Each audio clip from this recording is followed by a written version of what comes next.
Good afternoon. I'm Pinellas County Sheriff Bob Gualtieri. So I want to start with some background and start by saying this, that there's really nothing more important that government does to ensure public safety and care for the most vulnerable among us, especially our children. It's at the core of what government does and what a government function is, and that is to take care of people, especially the kids. Here in Florida, the Department of Children and Families is generally responsible for child welfare, but in 7 of Florida's counties, including here in Pinellas County, it is the sheriff's responsibility under Florida law to investigate allegations of abuse, abandonment, and neglect of children, not the Department of Children and Families. This includes allegations of institutional abuse or neglect, meaning the abuse or neglect occurred at the hands of an entity that's responsible for caring for the child, such as a school, daycare facility, social service agency, etc.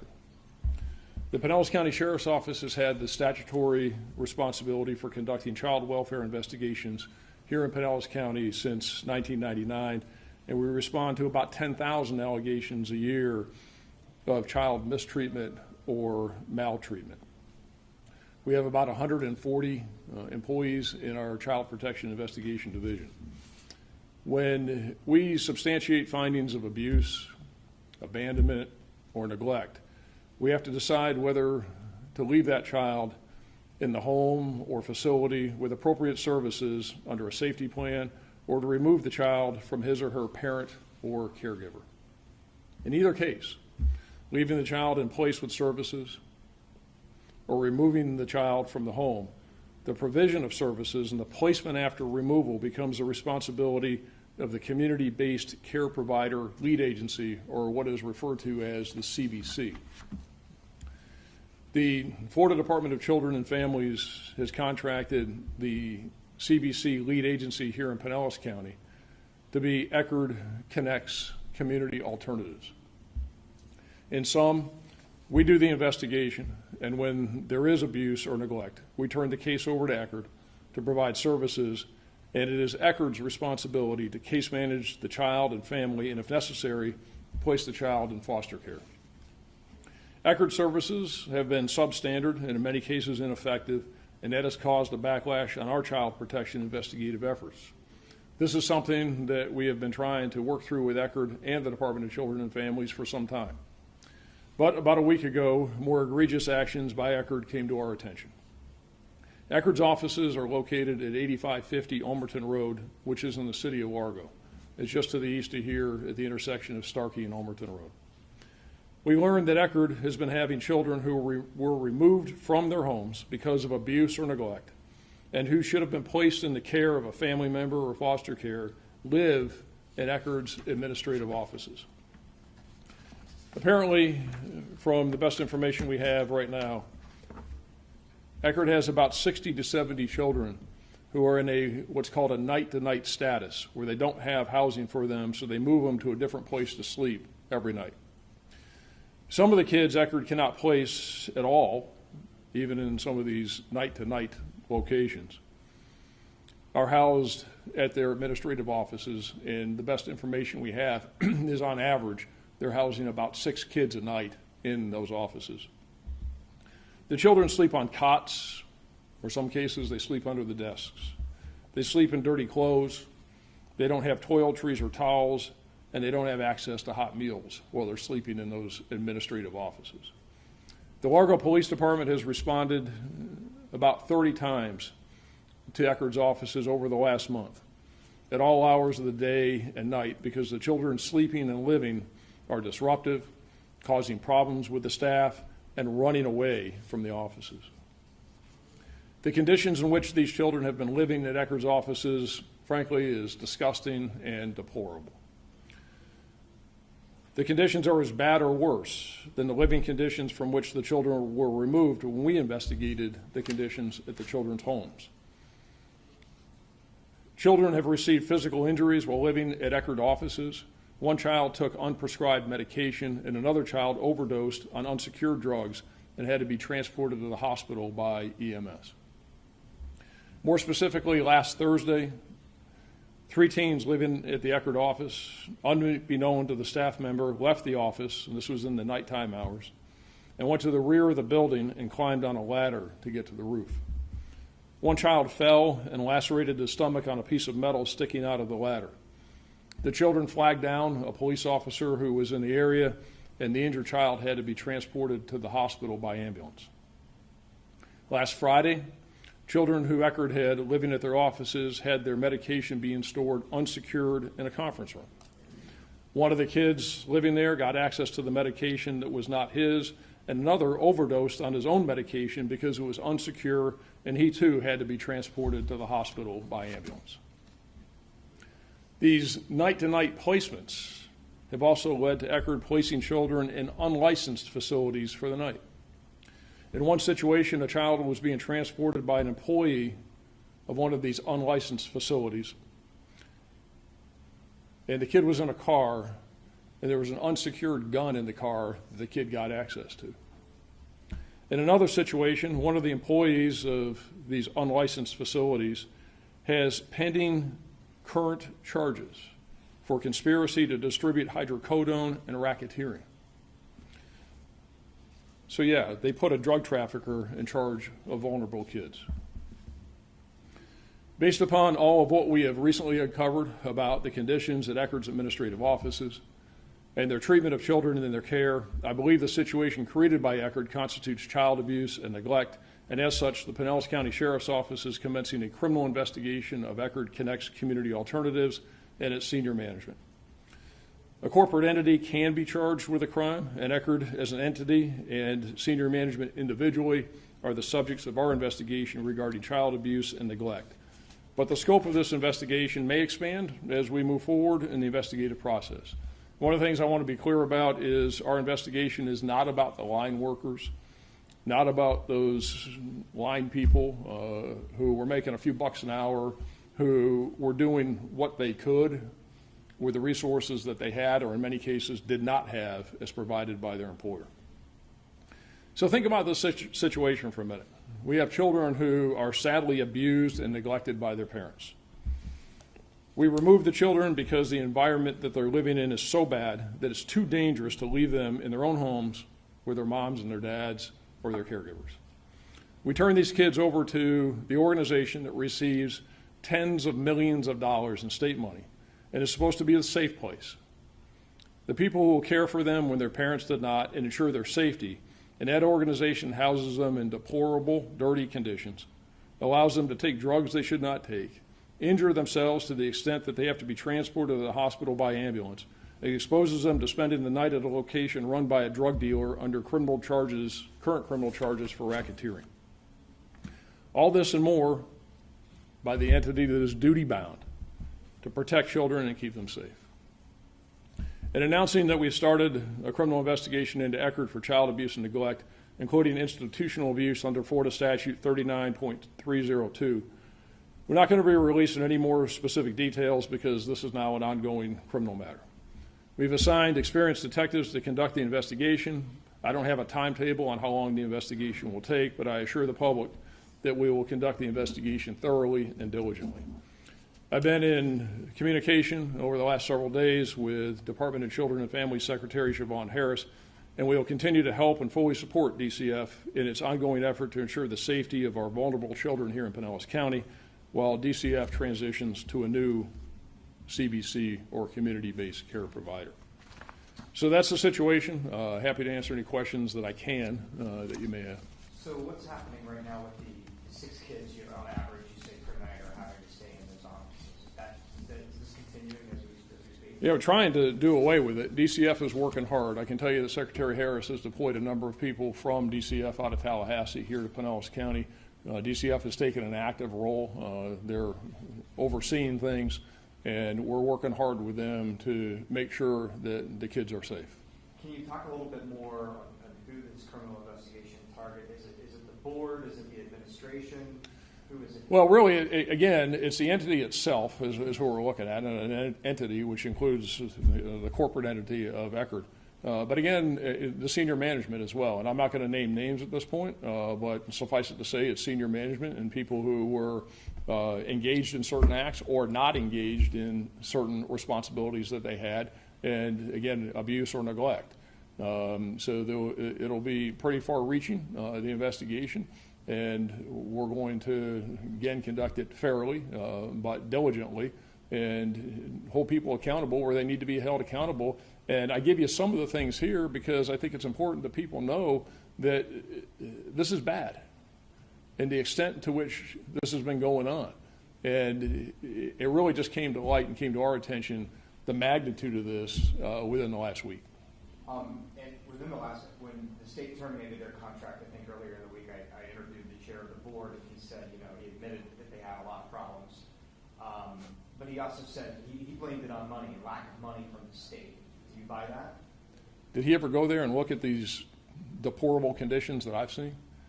Did he know about them housing kids with an organization with somebody under active criminal charges for racketeering and trafficking in hydrocodone?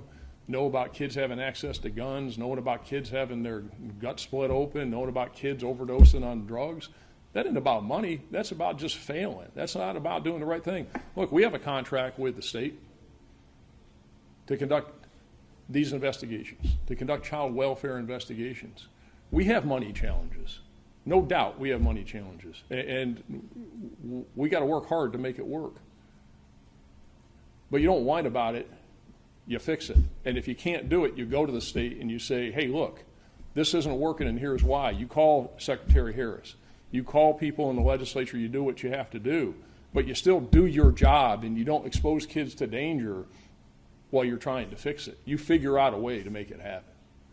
I don't know whether they have money problems or not. We all got money problems. But we make it happen. And you don't do these things that I'm talking about. And there's more than this. I'm just giving you a flavor of it. The chair also said to us yesterday that a lot of these kids are allowed to refuse services. Do you know if any of the 6 or those children did that? Refuse services?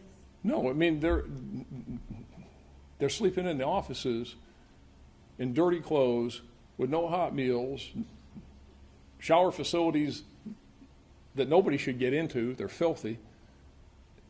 In these conditions, is that what services are they refusing? I mean, there may be sometimes, that's not what we're talking about here. I mean, they may be refusing some types of services, whether it be, I don't know, mental health services. I'm not sure what he's talking about. But these are kids that have been removed because the situation they were in at their homes was so bad that we felt that we couldn't leave them there under a safety plan and with any type of in-home services. So we got to put them at a place where they're safe. And they went to a place that is as bad or worse than the place we took them from. I mean, that's the crux of it. And the rest of it is all excuses at this point as far as I'm concerned. I mean, you don't let this happen. You don't allow these conditions to exist. And nobody ever said that these kids were not challenges.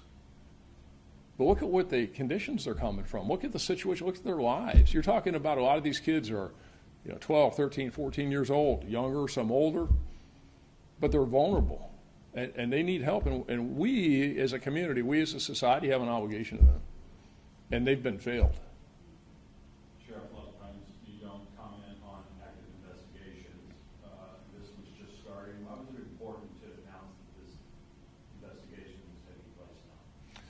Because people need to know what's going on out there, because it is important to the community, and also important that the community know that we're on it, and we're looking at it, and we're going to do everything that we can possibly do to ensure the safety of the kids in Pinellas County. So I think it's important. This is one of those things where information was put out there. It needs to be put out there as much as we can in its totality so people understand the seriousness of it, the gravity, but that we're on it. And we're working closely with DCF, and we're going to do all we can to get this right. Are you able to describe what some of these unlicensed facilities were aside from the office? Was it like a hotel or? No, I'm not going to get into it. Most of them were organizations. So it isn't like they're just sticking them in. No, they're organizations, but they're unlicensed. So which means the people aren't going through background checks, which means they're not vetted, which means you have somebody that's got an active criminal charges for drug trafficking and racketeering that are put in charge of kids. It means you got people that are driving kids around, they got guns in their cars, and you got a 14-year-old that gets access to a gun. I mean, those are the things that happen in these, unlicensed, but there are organizations primarily. Sheriff, the DCF put Eckerd on a corrective plan back in May, and at that time they knew that these kids were night to night and sleeping in unlicensed, unapproved placements. Why hasn't DCF done the investigation? Well, in and of itself, well, first, you got to ask DCF what it knew or didn't know. I can't comment on that, okay? Is that DCF, okay, you can have on a limited basis, you can have kids that are in unlicensed day to day, but not under these conditions. You still have an obligation to make sure that they don't have access to guns and that they don't have drug dealers and racketeers that are supervising them. So again, that is supposed to be a very limited, temporary circumstance or situation, not that something is done ongoing. DCF doesn't have skin in this, is that Eckerd has skin in this. The people who were not managing properly, who weren't going into the offices, that didn't know what in the world was going on there, and again, taking all of this state money, tens of millions of dollars, and letting kids overdose in their offices, letting kids fall off the roof. That's not DCF, that's Eckerd. Sheriff, you wish you would have started this investigation a little sooner? I'm sorry, I couldn't hear you. You wish you would have started this investigation a little sooner? Some of Oh. these allegations have been out there now for a couple of years. I wish we knew about it to this extent sooner, so that we could have started the investigation sooner and prevented some of these kids from going through what they've gone through. Yeah, But again, is that as soon as we found out about the magnitude of this, the extent of it, the nature of it, which was just in the last week, is that we moved pretty fast on this once we became aware of the magnitude of it.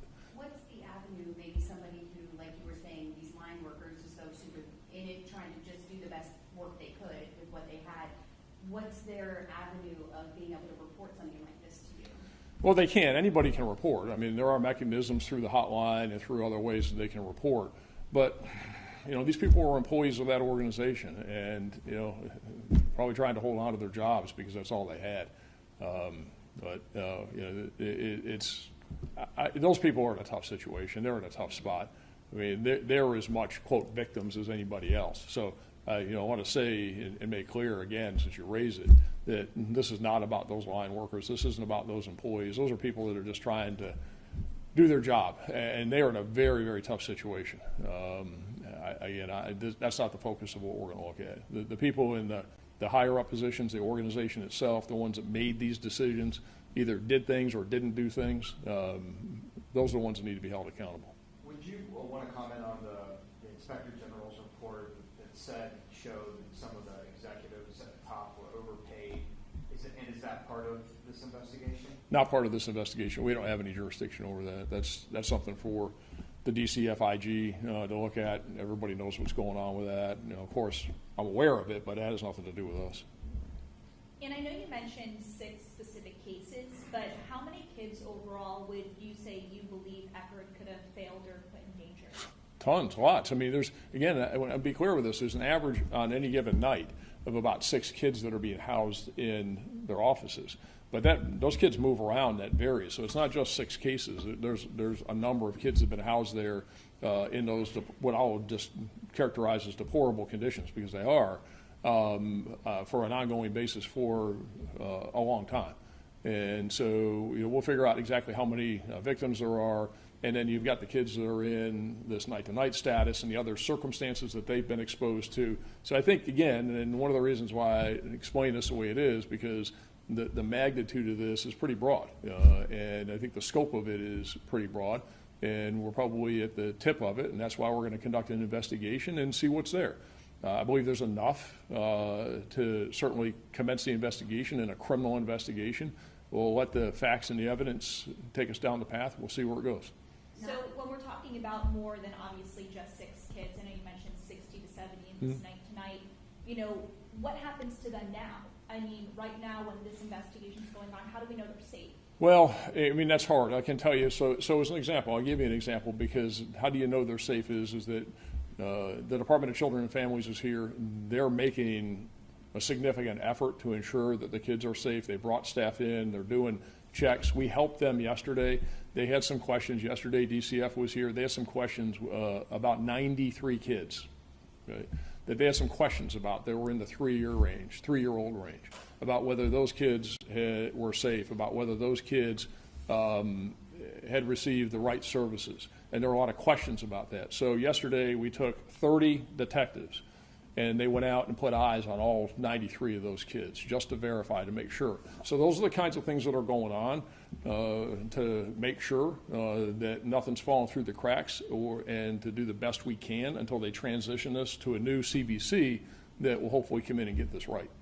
I'm not sure if it's possible or not, but maybe some of these kids have aged out of the foster care or whatever, but maybe been in that situation at some point. Are you hoping that they come forward and tell you, hey, I was one of these kids? Sure, absolutely. Anybody that wants to come forward will be more than happy to take the information. We're going to be, again, reaching out, doing interviews, doing what we do in the investigative process. Anybody that has information that would be relevant to this, we encourage them to come forward and provide it to us. And I know DCF is looking for a new agency to take over. Do we know how soon that could happen? Well, they put Eckerd on notice that the contract expires December 31st, so within the next 60 days. And that, again, I would probably direct more of those questions to the department on that, as to what their plan is and whether they'll actually be able to get somebody in, or what they'll do in the interim, et cetera. But I have a lot of confidence in Secretary Harris. I can tell you that she's been very responsive to this. She's stepping up, doing the right thing, and is very committed to getting this right. All right, thanks, everybody.